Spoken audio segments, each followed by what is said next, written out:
В свое время я даже создал потрясающий инструмент, который перевернет планету. Вот ты опять про прошлое. Давай задачу Нет, говорить. не вопрос, это сейчас, это моя жизнь сегодняшняя. Элементарные визуальные образы, из которых может состоять мировая библиотека, и из этих элементарных визуальных образов можно создавать все, что угодно, любые чудеса.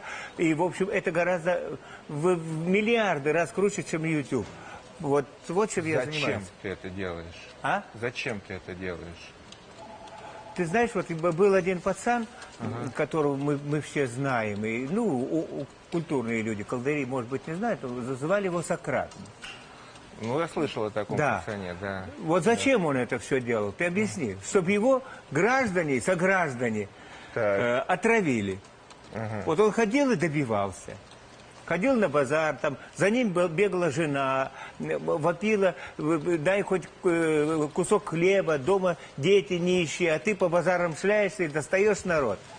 Он доигрался до того, что народ собственный, афиняне, вот смотри, заставили его выпить яд. Тебе опять прошлое, теперь нет, уже так и зачем он балладу. это? Ты задаешь вопрос, зачем это? Откуда я знаю? Мне это нравится. Неполиткорректно, но без злого умысла. Иронично, но без сарказма. Пристрастно, но по-честному. «Правда-24» и Евгений Додолев. С понедельника по четверг в 19:30 на телеканале «Москва-24».